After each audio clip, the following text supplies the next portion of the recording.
Hi. Ah, shit, that's good. So, I'm Jonas, this is Sublime Media, and on this channel I talk about records. And record-related stuff like today when I'm going to take you on a journey through my recent vinyl finds. Like, if you're new to this channel, my routine is that I buy a record, I clean that record, I give it a new sleeve and a new inner sleeve. I play the record, hopefully a couple of times before I actually put it in a crate, which says like recent vinyl finds, something like that. And there it waits until I do a video, because I need to show it in a video before I file it in my collection. So these records that I'm going to show you now, they are ready to be filed. So that's my routine. It's been my routine for 14 years. I show records on YouTube. And I have to say, like, if I didn't do that, I don't know really how to collect records, because I show everything that I put in my collection. Yeah, subscribe if you haven't, give the thumbs up and comment. I mean, I've been doing this for quite a while now and I love the comments. I need the interaction, you know. I'm sitting here in my sofa talking to a fucking camera, so do me that favor and comment. Like, do you have these? Do you know these? Do you like the music? Do you have different pressings? Come on, like, talk to me, people. It's gonna be an awesome mixed bag with 70s rock, heavy blues, prog, psych, folk. It's gonna be a little bit of everything, and I think that you are in for a pretty good ride. So yeah, I don't know, here we go. It's Sunday evening, have a glass of wine. I'm gonna talk about some records, show some records, talk about music. It's not love. So let's start with a bang. This is Blues Connection with Lincoln Louisiana Peps. Peps Passion is one of the most known artists in Sweden. He passed a couple of years ago now, unfortunately. He was old. But this is from 1968. One of the first, if not the first, flat-out blues record in Sweden. So he was, and this record was highly important, really, to sort of mold the blues and the rock that came after this. I've had several copies of this, always sold it because I think it's I always thought that it's inferior to like other European blues bands like early Fleetwood Mac. And yeah, sure, it is inferior because it's not as good. But if you talk about the importance, then there's no like doubt. Everyone that collects this type of music, Swedish music, should own a copy of this. So this is actually an upgrade. I've had this for quite some time, and this is maybe a VG Plus copy instead of a VG copy. So yeah, highly recommended. Lincoln Louisiana Peps, Blues Connection 1968, great one. When I went to Dan Bosch, I got as many Living Blues and Cuby and Blizzards as I could carry, because it's like half price. In Holland, Dutch records are like half price. So I got a few. This was the first one. This is The Solution. The Solution by Cuby and the Blizzards, 1966. And they were all released on Philips. But in this case, this is a 1976, I think, reissue of this. So 10 years after, something like that. But got it for a great price. Super glad. Sounds great. So this is, I mean, with Cuby and the Blizzards, the 8 or maybe 10 first records that they did are all fantastic. Really, really good. Like some of the best European blues music out there. And Cuby, the guy, is one of the best performances of that music. And also the cool thing with Cuby and Blizzards is that I feel a little bit alone with sort of listening to them and collecting them. A buddy of mine recommended them, and I've been buying everything since. So that's 1966. This is 1967 or 68. So again, Cuby and the Blizzards, tripping through a midnight blues. This is, if I'm not mistaken, the second press, German press, because the first Dutch press had a gatefold, if I'm not mistaken. Again, really, really good. If you're into blues rock, if you like early Fleetwood Mac, you know, you will love this. His voice is awesome. He has a really, really good bluesy voice. And when we went to Den Bosch, the first thing we did was go to the Cuby and the Blizzards Museum. So we talked with the guy there, had a great time, learned a lot about Cuby. And the last one I'll show you is probably my favorite record of Cuby and the Blizzards. Start here if you will want to dive into the Cuby catalog. Apple Knocker's Flap House. This is 1969 if I'm not mistaken, and a very sort of undramatic cover. Here's the inside. So this would be a pretty cool, you know, cover artwork. Instead they went with this, and we talked with the guy who had the museum, and he said that this cover was taken in a very wet, like they had a huge party. They invited a bunch of hookers, and the booze was flowing. And there's a live record that came like 10 years after this, with another photo from the same party, and there you can see the pub owner standing in the corner, almost like, oh shit, what have I done? So they were heavy drinkers. Oh, okay, so Apple Knocker's Flap House, check it out. Yeah, moving on. Like Graaf Generator, I had some records, never really liked it, never gone into it, never really got it. Like I didn't understand what the hype was all about. I thought that it was too pompous, but I think that I went into Graaf Generator from the wrong angle or something like that, because I bought a pretty huge record collection like some months ago, and he had a lot of Graaf Generator records. I started out with this, and it just blew me away. Like, man, this is a good record. So Still Life, 1975 maybe. The same session as God Bluff, if I remember it correctly. I don't know what I've heard before this, because this is awesome.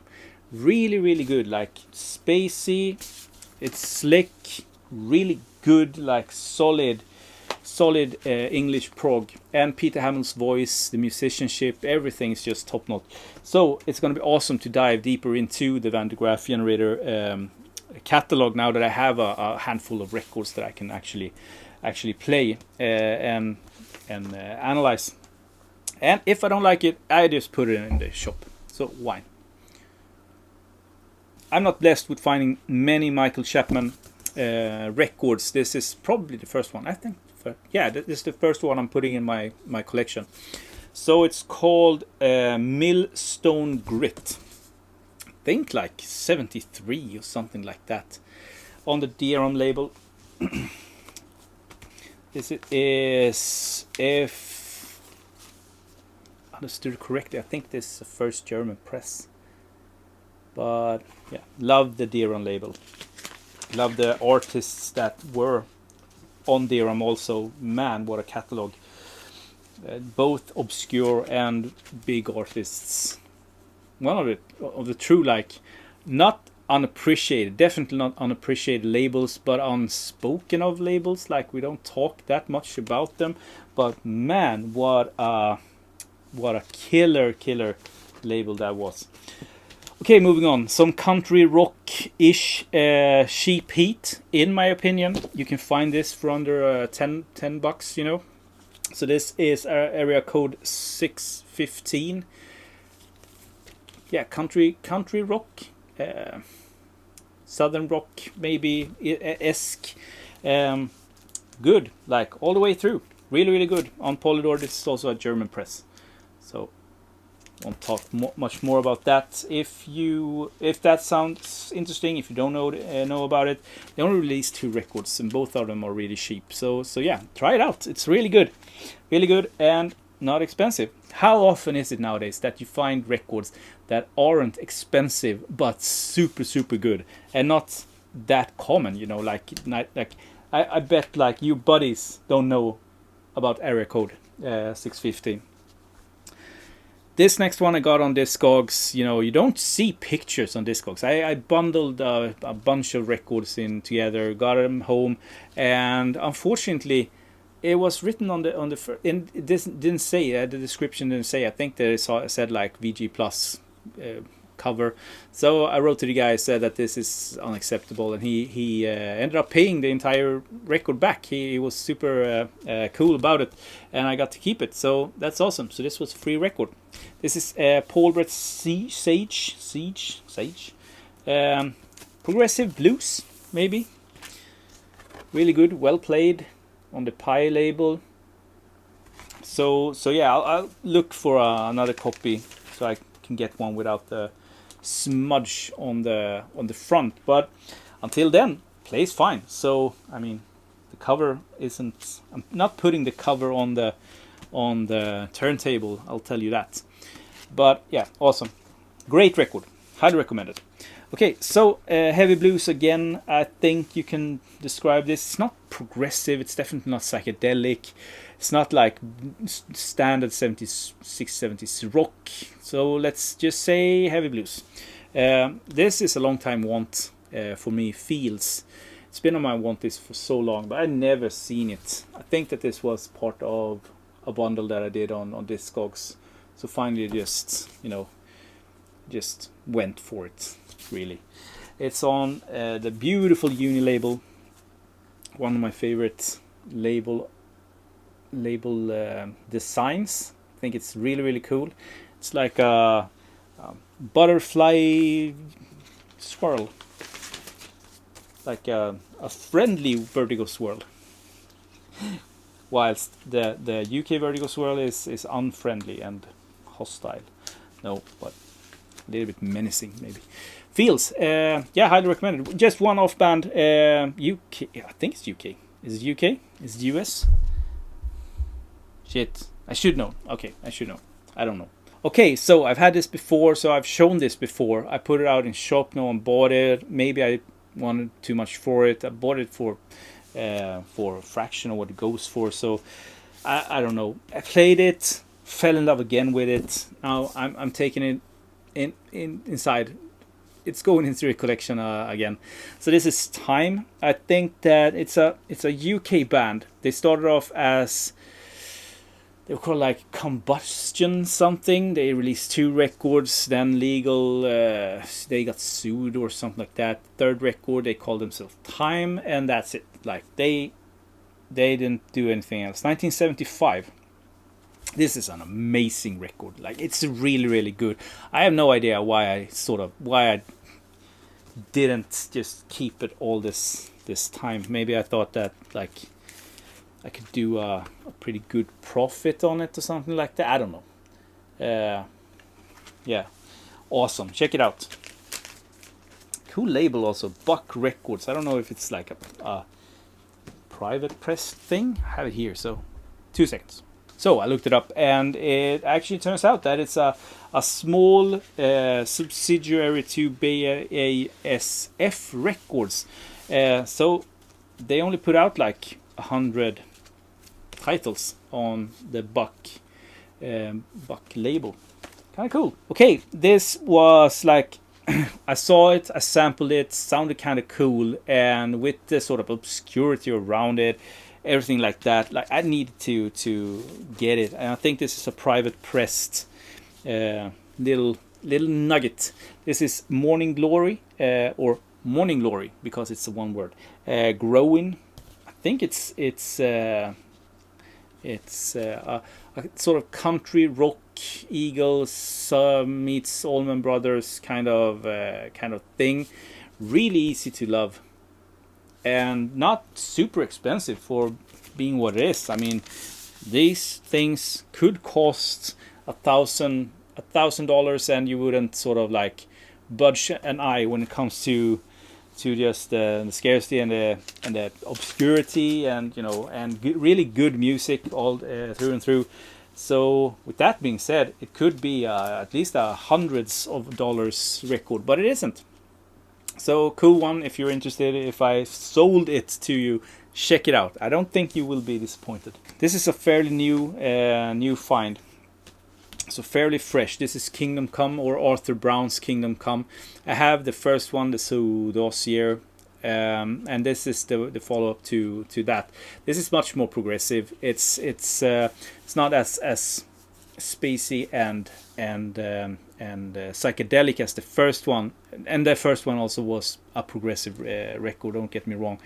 This is a little bit easier, I have to say, to get into. Stronger like songs, but I think that at the end of the day, if I had to choose, I'd choose the first one over this one, even if this is maybe as I said, a easier record to really lean an ear to. And it's also like maybe going a step back towards the Fire era with good, strong songs, So Kingdom Come, Arthur Brown, awesome. This is a record. It's been haunting me. Like, this record has really haunted me. It's when I saw it the first time, this was maybe a €10 record, 15, something like that. Like, now we're talking like 15 years ago, maybe more. And then it just started to climb, and I refused to pay like €20 for it. So this is one of the latest trades that I did, where I just like, fuck it, I need this. Let's trade. And I did. So this is Gene Clark's No Other. It's not even his first. But it's just like, it started to really skyrocket in price. I can't imagine this being a low run sort of record. This must have been pressed in the thousands and thousands, even if it wasn't really that talked about or really pushed by the label. So Gene Clark, part of the Byrds back in the day, original Inner, and here's the label. It's the Asylum Records. Maybe like it's like Judicill. The Judicill Records also released 2 on Asylum Records, also super expensive, but they have always been expensive. This feels like it hasn't always been expensive, but now it's a €60 record and upwards for €80 maybe. This is in perfect condition. It's a first US press.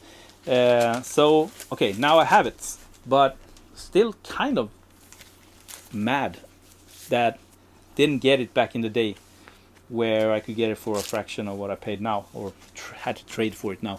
But a minty fresh copy of this. I'm pretty stoked about that. So finally have it. Great one. 9 out of 10 in music, in my opinion.